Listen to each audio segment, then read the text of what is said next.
Ladies and gentlemen, welcome back to Wrestling Changed My Life podcast. This is your host, Ryan Warner. While the NCAA Wrestling Championships are going on, we have a new podcast coming to you live, and this week's guest is Carson Beebe. Carson was a multiple-time state place winner for Montini back in the late 2000s. I believe 2008 was when he graduated. Anyway, Carson went on to wrestle in college and then had a successful MMA career in the Midwest circuit. This is someone who I grew up wrestling with, and now following him in his professional career, he's just a super positive guy and is someone, like many others, who has taken that wrestling mentality and applied it to their personal life. And I think you're really going to enjoy this one. So without further ado, sit back and listen to Carson Beebe. Thank you. Well, I was a fanatic. There's no doubt, a fanatic. My goal was to get carried out of the wrestling room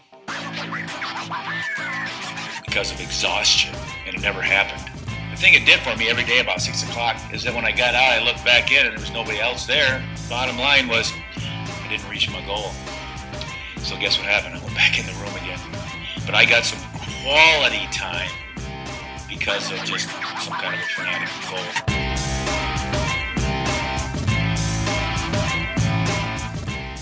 All right, Carson Beebe, welcome to the podcast, man. How are you? I'm doing well. Thanks for having me, Ryan.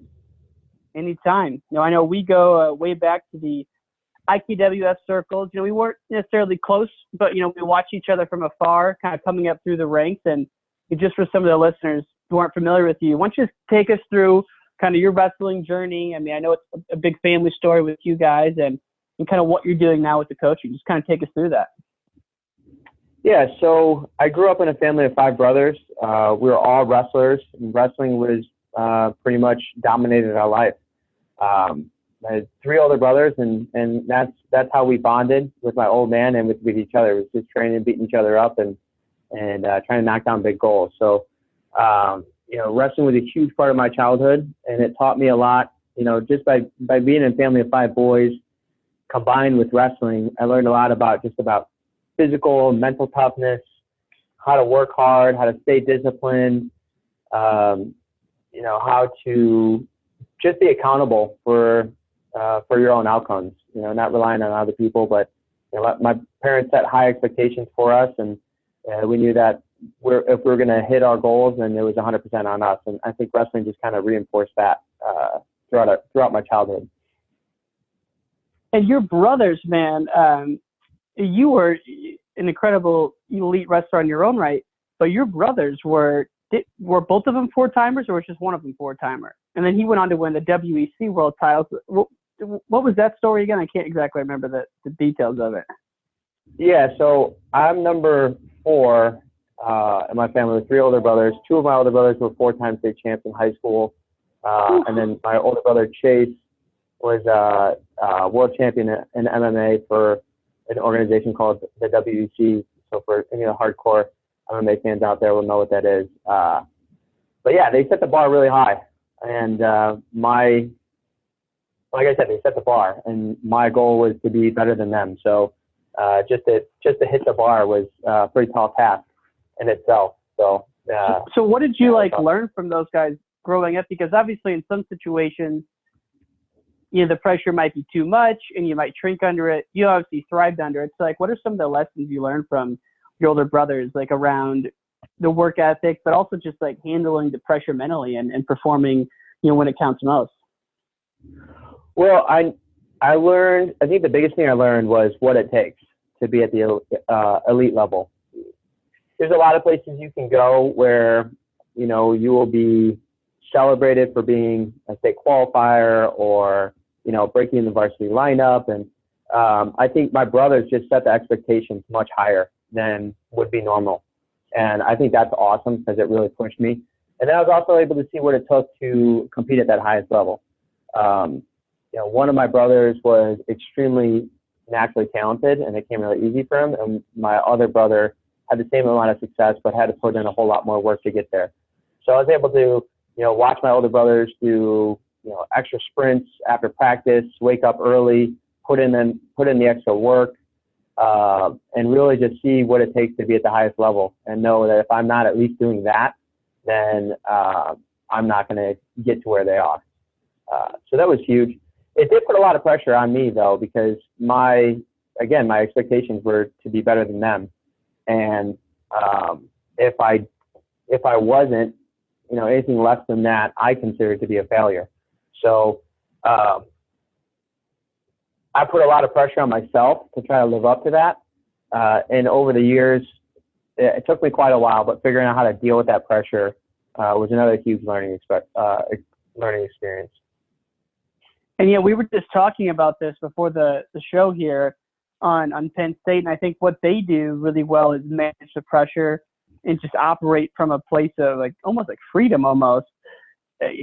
I'm sure you can talk to because you're a coach now and you have your own academy, and I see what you're doing with your basement. It looks unreal. Building out your basement wrestling room, dude. It's awesome. But it's the Beebe basement 2.0. We always had a wall. We always had a mat in our basement, and then after a few heads went through the drywall, my mom finally put up padded walls. So this is like an evolution of that. Oh, so growing up, you guys had a fully fledged room in the basement, huh? Yep. So I'm just taking it to the next level in my own house. Dude, you don't even have kids that are wrestling age yet, right? This is just for the kids you coach in the club? Yeah, but I have two boys that are 1 and 2 years old, so they'll be in there sooner or later. Oof. Dude, those guys don't even know what's coming yet, man. Next generation, man. The future's here. Seriously. Now, do you ever think about, because we've been around some crazy dads and crazy kids in our day, not to name names, but there's been some absolute nut jobs. And when my brother Tanner and I were coaching our freestyle club, we ran into some crazy dads. How do you ever think about that? If your kids don't want to do it, what's your thoughts on that? You ever think about it? So, yeah, I've thought about it quite a bit. And then I've gotten some ideas from my cousin-in-law. So my cousin married into the Thorne family from Minnesota.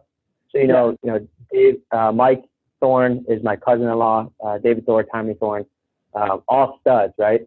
And they had a son, and he's 9 or 10 now, and he's a pretty elite level wrestler. And I asked him the same question. I'm like, how do you get your kid to love wrestling and not go another direction? And he told me, it's pretty simple. He thinks that NCAA wrestling is the NFL. That's the only thing he knows is wrestling. And when he looks at the Minnesota wrestling team, it's like most kids look at, NBA superstars or whatever, and they just see. My thought is that my kids will just see how much I love the sport, and if you put it in a positive light and not be, forceful in it, you can kind of massage their way into it, and hopefully they'll be good at it and have a passion for it too. So it's yet to be determined. Time will tell. Well, it goes back to something that Ben Askren talks about, the notion of ignition events, right? If you take a kid to the NCAA tournament when they're 5 years old and they see what it can be, or you take someone to the Olympic trials. I remember going to the Olympic trials in 2004 in Indianapolis, and I was blown away by it. And it's probably even more important at a young age than going to some of the local tournaments, is going to these ignition events. So it's it's just how can we strategize to get I don't have kids, but if I do, and boys, fingers crossed, to get them to wrestle, because man, it's so much freaking fun. It's so fun. Heck yeah, man. And being a coach and also competing at a really high level, I get to see a lot of examples of how not to do it too. So you mentioned crazy dads out there, and I get to see a lot of that, and I get to figure out, what's the way that I don't want to do it, and make sure I don't do those things so that my kid can enjoy the sport and not feel an overwhelming amount of pressure. And, when you look at the way that the Penn State guys compete in some of your past podcasts where they talk about the mentality, you find that that's the best way to get the most out of people, most out of your athletes. And putting high levels of pressure and, overworking them, overgrinding them is not the way to do it. You got to make sure that they have a passion for the sport and try to cultivate that. So, I'm hoping through coaching I can pick up some stuff and how to use it for my own kids. Well, it's also just and I love thinking about it now in my sales career, and I know you're in what you call a financial advisor role now, what you're doing now? Okay. Yep. So it's like, now that we can actually appreciate the day-to-day grind and the actual process of getting, even the cliche thing is 1% better, but that makes you realize like just how fortunate we were to wrestle. And before we pivot off to some of the things you're doing now, it just take me back to like, what are some like your most favorite moments when you think back to wrestling or even fighting afterwards? Yeah, so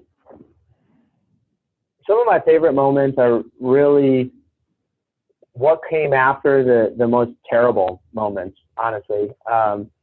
With wrestling, if you're in the sport long enough and you put enough into it, you're going to have heartbreak.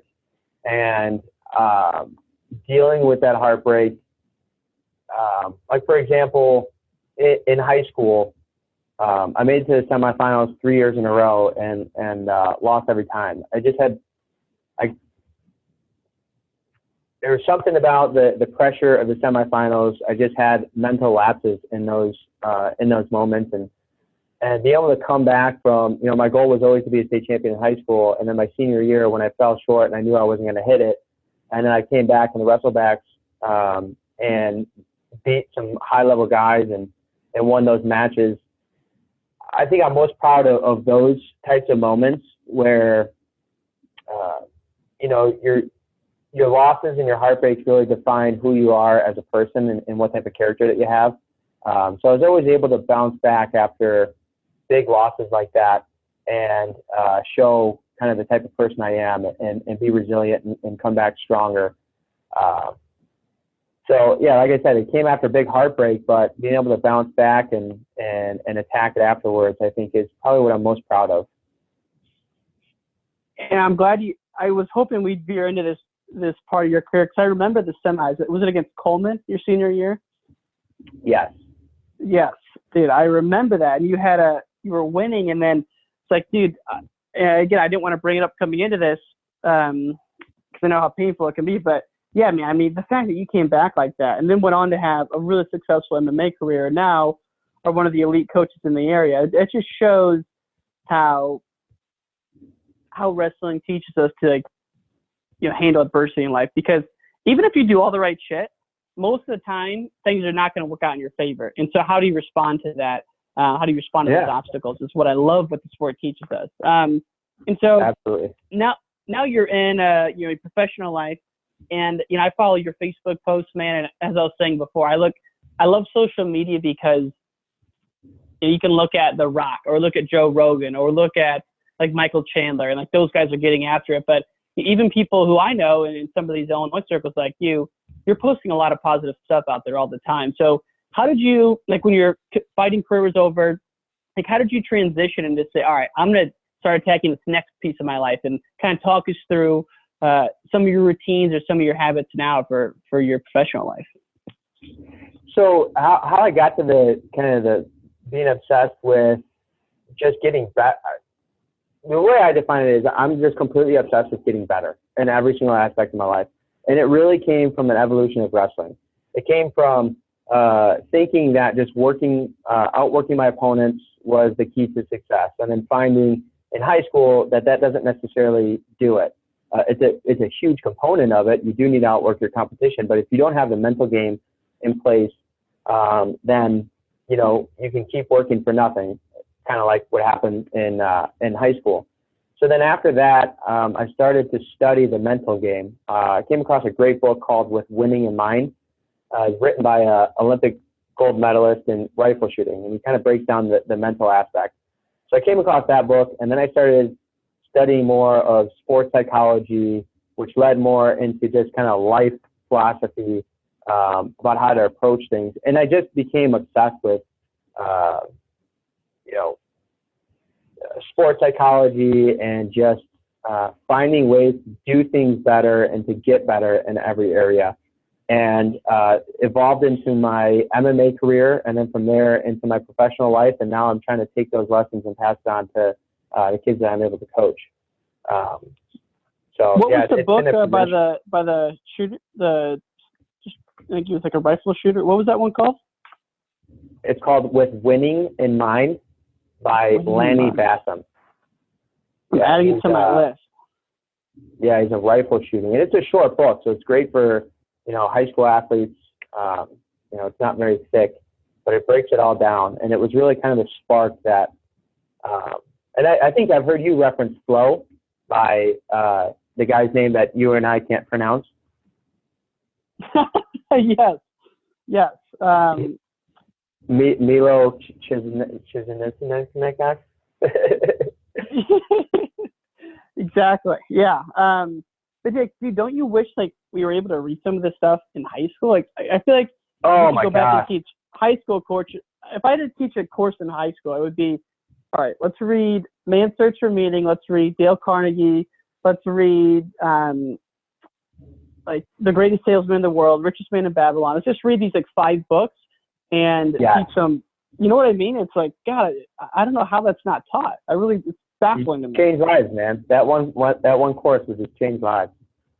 Seriously. So do you have any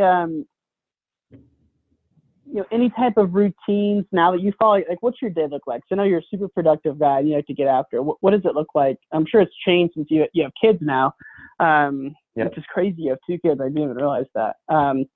But what does that look like for you now? So it's kind of a crazy schedule. We just got done with wrestling season where I'm coaching an IKWF program. So it's pretty much 7 a.m. Out the door, in the office till 5:30, get in the car, drive out to practice from 6:30 to 8, and I'm usually home at 9 o'clock, 9:30 at night. No way. And that's like every night? 4 days a week. Yeah, it's like 4 days a week. And then on Fridays, I usually leave that open to, do something special with my family. And then on the weekends, I'm also working with an MMA fight team, so teaching some wrestling there. So I'll do a few workouts on the weekends, and then the rest is family time. So not much time for anything else. Dude, those are long days in the winter. Long days. Yeah, definitely. And I have a lot of time in the car, so I rip through a lot of audiobooks, a lot of podcasts, and trying to be productive with every minute that I can, soaking up knowledge. Yeah, no, it's something I miss about, I work from home now, and I miss when I lived in San Francisco being able to walk to work every day. And it's kind of good to get yourself in the right frame of mind as you start. You leave the house, you're in your transitionary period to work, you're listening to something, and then when it's time to get there, it's absolute savage mode or battle mode, so to speak. Yeah. Which is kind of tough because some of these people in the office, they don't really know, they're a little afraid of you or something, or they're wondering why you're so intense. But it's just how you have to be, Yeah, it's the wrestler mindset. When people complain about, having to work hard, it's like, if you only knew what my day-to-day looks like outside of here. But that's okay, because it's the wrestling mindset. When you're used to people looking at you funny when you're cutting weight and you look like a Holocaust victim, and you're walking in between classes and like, what is the matter with this guy? It's like, you just don't understand, and that's okay. You don't have to understand. But I'm what was your worst different here? What was your worst weight cut story? Geez, man. So I had to cut weight all the way through MMA, and I started to get better at it in terms of like breaking it down to a science.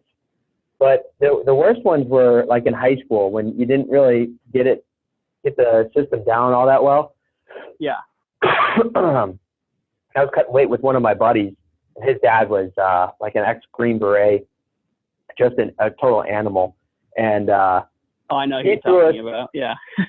Yeah. So I used to go spend like the weekend at his house just to endure like the crazy workouts his old man will put him through, because so that he wouldn't have to do it by himself. And I was over there one weekend, and he said, "Hey, we're going to a tournament tomorrow. What do you weigh?" And I'm like, I weigh like 119.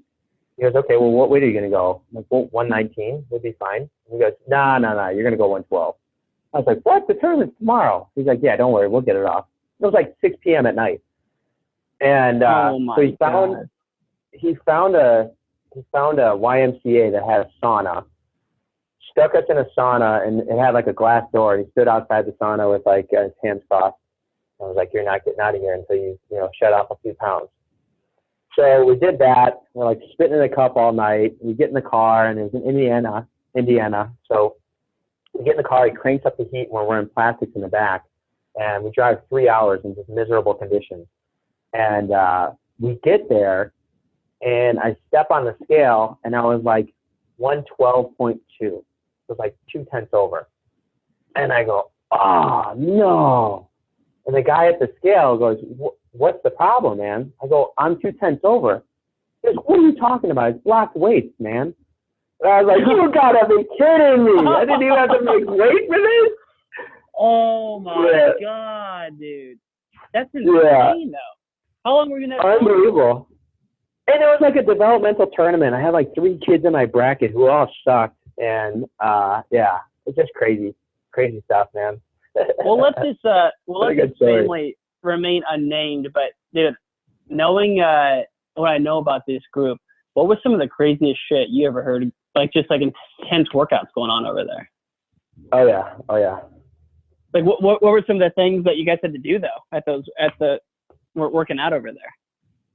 Well, it would just be it'd be crazy stuff. Like we'd be 5 miles away from the house, and he'd just kick us out of the car and say, you know, you got to be home in X amount of time, and if you're not, then I'm going to drive you back to this location, and you got to do it again.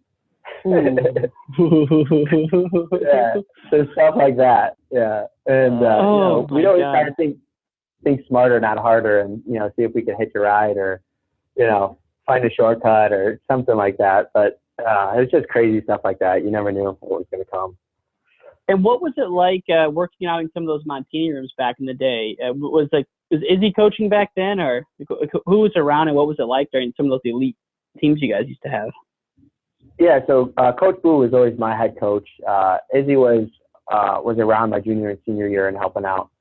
It was good, man. I think high school was where I really learned what it takes to train at a higher level. It's where I first got introduced to 6 a.m. conditioning workouts, trying to stay after practice, doing 1 hour live goes, just crazy stuff like that, and just seeing how crazy can we get with this thing, and who can keep up. So I mean, even being in an elite room like that, at the high school level, there's only some guys who are willing to do all that. So it was good to have a few guys who are willing to go to that level with you, and not be the only one. I can imagine not being in a room like that, and it'd be a lot easier to get discouraged because no one else is willing to do it with you. But at Montini, I definitely had a few guys who were willing to put in the same amount of work that I was willing to do. Well, and your schedules were always pretty intense too. I mean, you guys were all over the country. It seemed like a mini college team back in the day.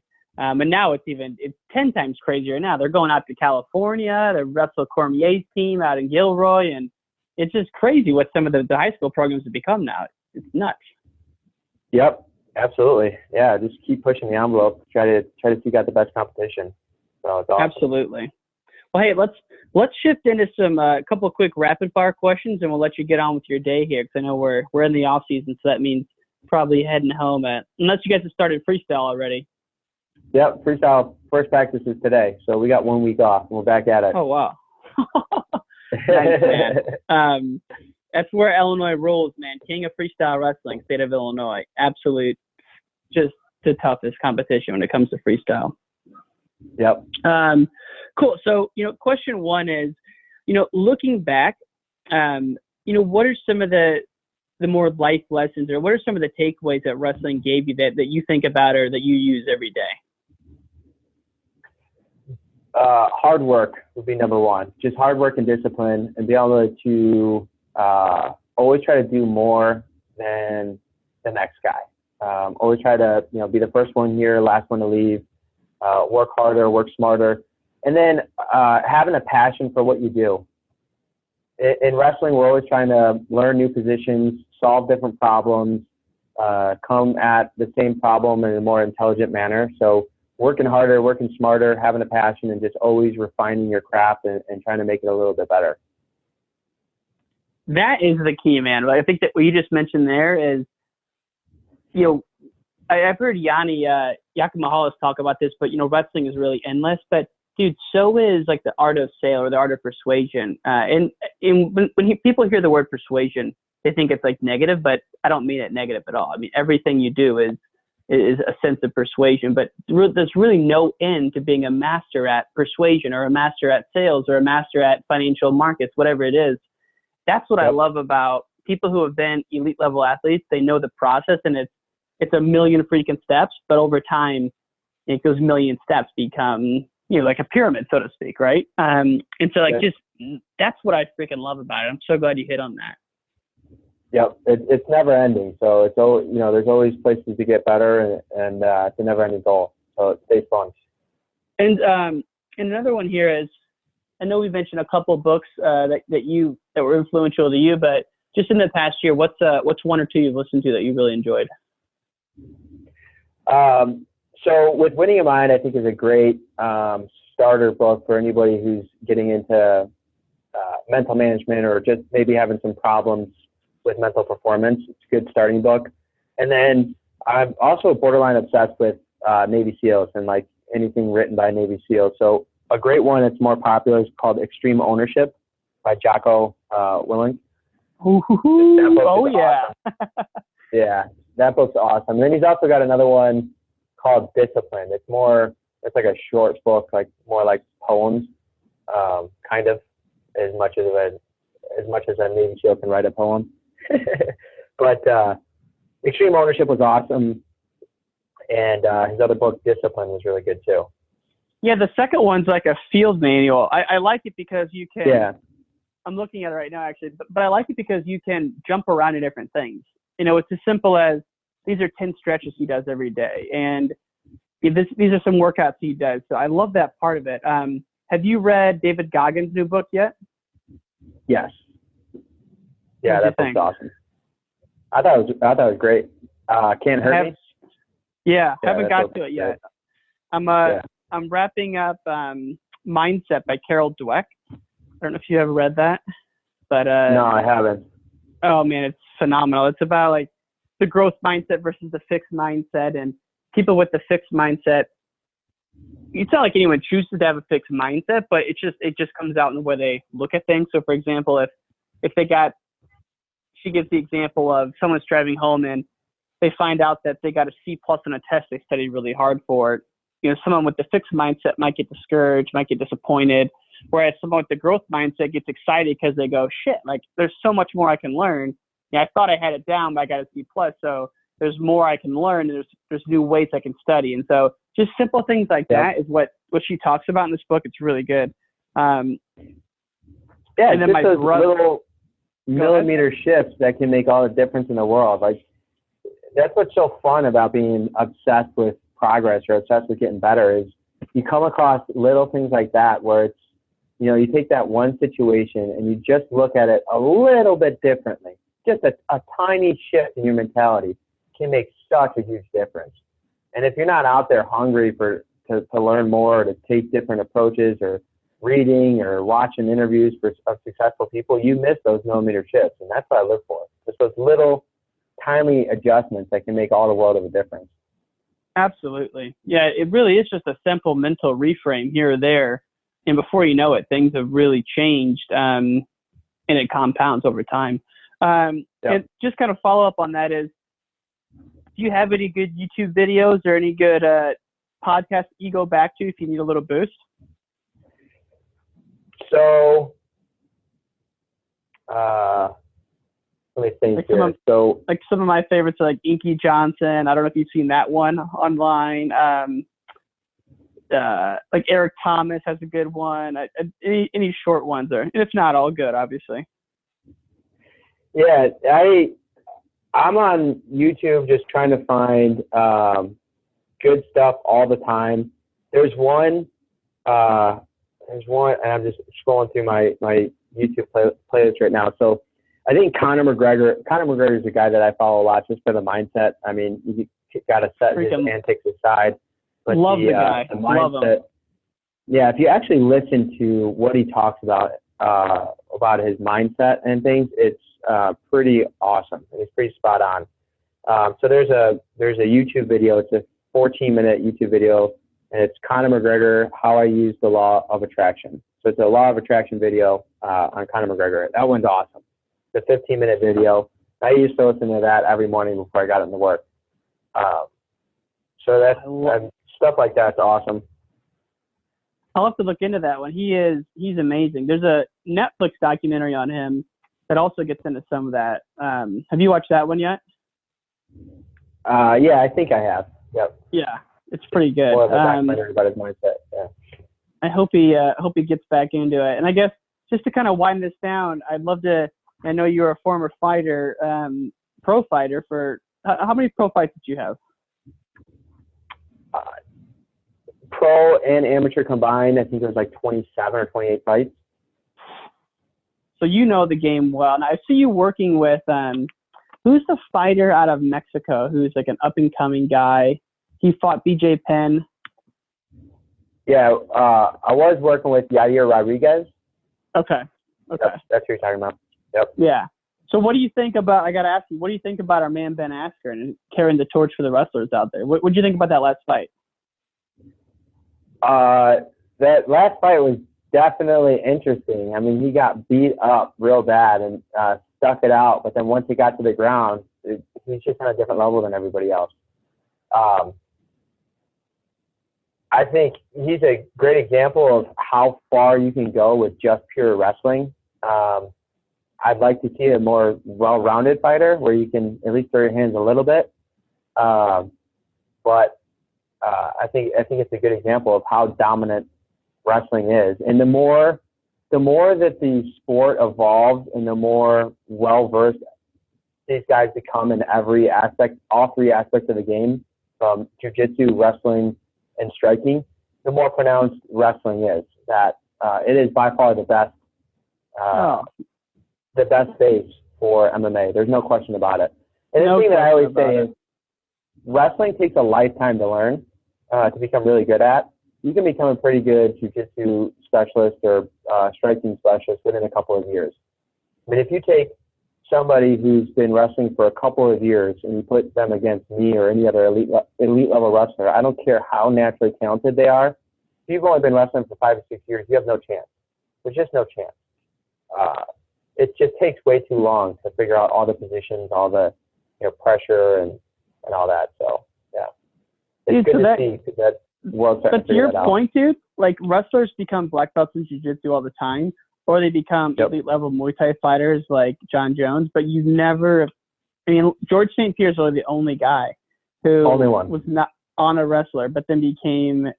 They say he could wrestle with the Canadian Olympic team. I don't know how true that is, but they say that was the rumor back in the day. But he's like the only one now, But you take him out of the equation, there's nobody who's been able to, bridge the gap the other way. No. So you're absolutely right. Yeah. And actually, I just kind of made this up on the fly. Since you're such a MMA guru, my brother and I go back and forth on this all the time. I'm going to give you 3 hypothetical matchups. Give me a quick answer on who you think wins this one. All right? Okay. And then we'll wrap this up. All right. Yoel Romero. I'm not great at predicting fights, but I'll give them to you. Okay. Yoel Romero versus Jon Jones. Should it happen? Jon Jones. Okay. Respect. Okay. There's so many I want to throw at you, but I'm going to pick and choose here. He's got too many tools. Yeah, he's got too many tools. Tyron Woodley versus Khabib. With their size as is? At 170. Like Khabib coming up to 170? Tyron Woodley, for sure. For sure. Oh, okay. That's where. Again, too many tools, and I don't think Khabib takes him down. Okay. Aaron Pico versus McGregor right now. And this right now. Yeah. McGregor. There's no experience like cage experience, and I have no doubt that Pico is going to be one of the best, but you've got to get in the cage. I mean, you got to get in the cage with some of the top level guys. You can have as many boxing, sparring matches, live MMA fights in the gym, but nothing is the same as getting locked in a cage with nothing but, a pair of shorts and MMA gloves and a mouthpiece, and having somebody coming out swinging for the fences, trying to take your head off. You got to have the experience, and he doesn't have the experience yet. Got it. Unfortunately, I do agree with you on that one. I say unfortunate because I love McGregor, but Pico's obviously just a stud. But man, I'm kind of shocked that he's been knocked out like that. The first one was a choke out, but he was rocked and then choked, and then this last one. My brother and I were watching. I just couldn't believe it that he lost that one. So I don't know, man. It's experience, man. All of it's chalked up. It's not skill. It's not mentality or anything. It's just experience being in there, and that's what all it comes down to. Yeah, and of course it's like that with anything, right? Do you think he makes a run at 2020 though? He got to choose one or the other. To be the best wrestler on the planet, it just takes such a hyper focus. So no, I would say no. Yeah, I agree. All right, man. Well, I could keep throwing this stuff at you all day here. I hope we can have you back on in a few months. But I do just want to thank you for joining the show, and best of luck as you guys get rolling in freestyle season here.